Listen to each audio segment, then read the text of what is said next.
So the wall behind me, normal American citizens cannot get into the Capitol. The People's House has been completely closed. Oh my God! How you doing, brother? It's Madison Cawthorn. Hey, how's everybody doing? Man, I'll tell you, this is the People's House, and you should be able to get in any time. Why don't you guys come in with me? I can go in right now? Let's go. I can go with you? Come on. The pin, you see the congressional pin? The access point, a man of the people, a man of the people. Okay, show us. Okay, guys, a official tour of Pelosi's wall with Madison Cawthorn. Here we go.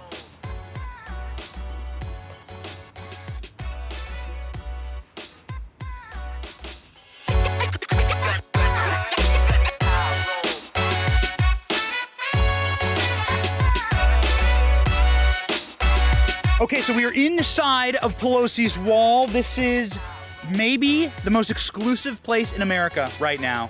As of right now, I think you're right. I mean, the terrible part is, in America, I genuinely believe everybody, the people are the royalty. Their homes are their castles. They're the ones who make the decrees. They determine their own life. But right now, you see with this wall, this sends a totally different message, that this is the castle. This is where the royals are. Look at this big protective moat to keep everybody from being able to get in. It's disgusting. Well, so you can see that you've got Capitol Police all over the place. It's actually very recently that the standing army that was here from all the National Guards around the country has actually just left, and they took the razor wire off because it was a bad image. Huh. Well, let me tell you what a bad image is keeping the people out of the people's house. You never get to see a constituent, but let me tell you, that is wrong.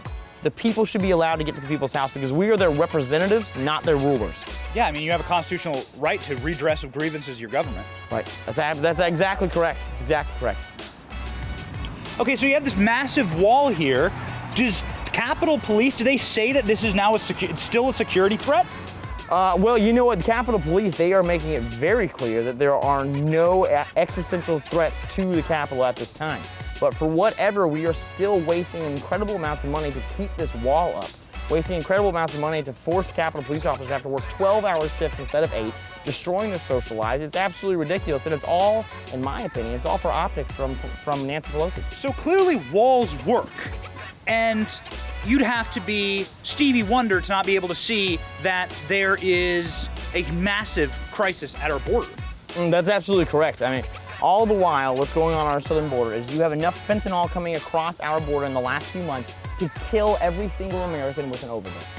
You have the highest number of recorded illegal border crossings in American history. You have the highest number of children in cages in American history.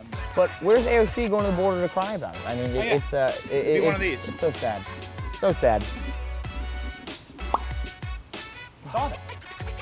One of those. That's exactly what it would be. Yeah. And let me tell you, if you want to come in and complain to your representative, your elected representative who works for you, who you pay the salary for, how much you're disappointed in the way that they're handling the border crisis, you can't get in because they're not letting you into the Capitol building. This is the people's house. But if you wanted to go into America illegally, you could. Oh, absolutely. You could do that. Yes, absolutely. Our vice president right now, Kamala Harris, our vice president, is currently at our southern border. But let me tell you, she went to El Paso, where there's an incredible border structure. One of the #1 places we made sure we had a border wall. So she said, oh, well, yeah, look, there's nothing going on around here. I don't see any illegal border crossings. Because walls work. Do you see anybody getting through this wall? No.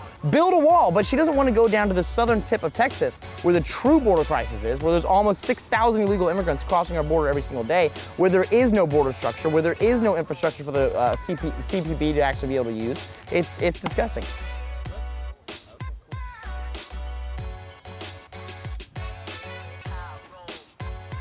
Hey, how are you? No, I wish you could. I'm trying to get the wall down, I'm sorry. Yeah, I wish you guys could come in. Yeah, the visitor center's right here, but I think it's so dumb they have this wall up. I'm so sorry, so sorry. I'm trying to get this taken down for you guys. Yeah, thanks. So you see it right there. Those are tourists who would probably be coming to Washington, D.C. to see our Capitol. And right down this path is the Capitol Hill Visitor Center. One where normally the American people can come in, they can see all the history that's in our Capitol, they can see where the children who come, they can see where our system of government actually takes place. But no, they're stuck on the other side of the wall because the elitists in here don't want them here. So Madison, to that point, if a young person were to come here any other time in American history, presumably, they would be able to walk up have their constitutional right to redress their government and to learn about America. Right now, I've lived in D.C. for 15 years. It's the first time I've ever seen a wall here. Okay, all right. Do you think the wall should or shouldn't be there? The bigger question, what the hell is the plan to bring it down? Is there any timeline? Have you heard anything? You're a member of Congress. I have not heard any timeline of when they're bringing this wall down. They talked about removing the obstructions, and so they removed the razor wire. They removed the other 4 layers of security we had all across the city. But I have not heard any plans to actually take this wall down. Because let me tell you, Benny, I think the other side, I think they like it. I think they like having this wall because they don't have to see the people who are so disgusted with their policies, who hate how radical they've become, who hate that they're destroying the very fabric and constitutional nature of our country. It's a very sad state of affairs. Biggest surprise in Congress. You've been here a couple months, youngest member of Congress in modern history. So I'll tell you, biggest surprise is when I got here, I figured all 435 members of Congress would be on the House floor. I knew Nancy Pelosi would be in command, but I figured she'd bring up the problem that we're facing in the country. We'd all get up there, we'd dice it up, we'd debate it, we'd figure out what works for the best interest of the American people, we'd try and find some common middle ground. But that's not the case. You might see me deliver an incredibly fiery floor speech defending our Second Amendment rights. But if the camera was to pan out, you'd see there's probably 6 members of Congress, because the overwhelming majority of career politicians make all the decisions in back rooms. They don't ever come together with other members of Congress, other representatives, and hear what their 730,000 constituents want. They just make these decisions isolated, where no one can see them, where the public can't see them. You would want more fiery debate between right and left. Absolutely. I think that robust debate, being able to use your freedom of speech, say things that might offend people, challenge people's ideas, that's what sharpens us. That's what makes us better. And that's what would save this country. Do you have friends on the left side of the aisle? I do have a couple friends, but I promise I will not say their name. And can I tell you why? If I was to say their name, they would be persecuted by the Speaker of the House. Yeah. They would be hunted down by their own party. And it's something that's very, very sad, because really, that's what's wrong with America. The career politicians are trying to keep us focused on the 20% of issues that keep us all separated. Would you recommend being a young member of Congress? Like a young kid out there, I want to be a member of Congress. Madison's my star. He's like the guy I want to be like. Do you recommend it? I absolutely would. Yeah, I will tell you, the job is not as fun as it looks. You get to do some really incredible things. You get the greatest perks any job could ever give you. But there's a lot of hard work if you actually want to get things done. If you want to be like a career politician, then you can come up here and just go to cocktail parties all day, or you can come up here and get to work. But just know, if you come here to get to work, to try and make a difference in this country, they're going to come at you with every single arrow in the world. As long as you have the mindset that, 1, you have the armor of God on, and 2, that every single arrow you take is an arrow that you're keeping from hitting the American people. And that is the honor of a lifetime. So what are Americans missing out on? I mean, this is one of the most beautiful places in the country. Oh, you're absolutely right. Well, just look around. This is some of the greatest grounds, most well-managed grounds in the entire country. It's beautiful. There should be young children running around in this field right now, laughing and making memories with their families about what they did in the Capitol when they were children. I genuinely believe this is one of the greatest places you can visit in the world, because this is truly the beacon of freedom, the shining city on a hill. That's why our dome is lit up every single night, because the lights of America will never go out, because we are the last hope for freedom. Our children, our American people, should be able to come here and visit it and see it. People from other countries should be able to come here and see it and say, that's what I want in my country. I want freedom. And right now, it's shuttered and locked down. And it's a very sad state of affairs, because when you think about it, they are shuttering and locking down the true beacon of hope and the true beacon of freedom in the entire world. Madison, thank you so much for being on Benny on the Block.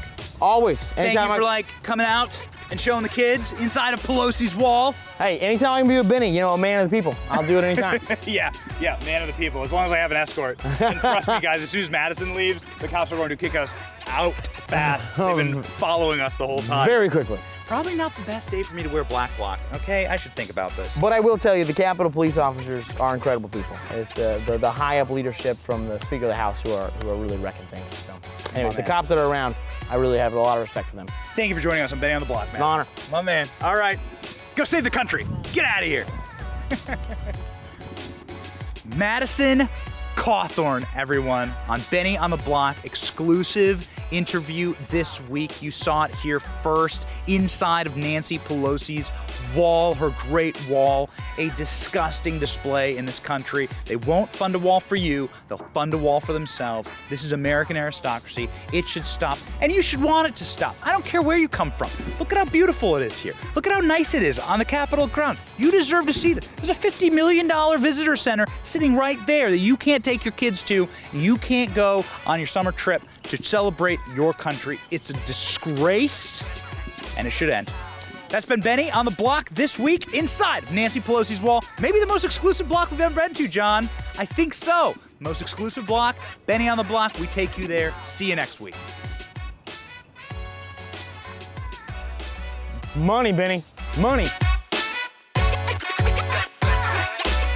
Johnson here, Turning Point USA's Chief Creative Officer. If you like this video you just watched, be sure to subscribe to the official Turning Point USA channel and never miss an episode. See you guys next week.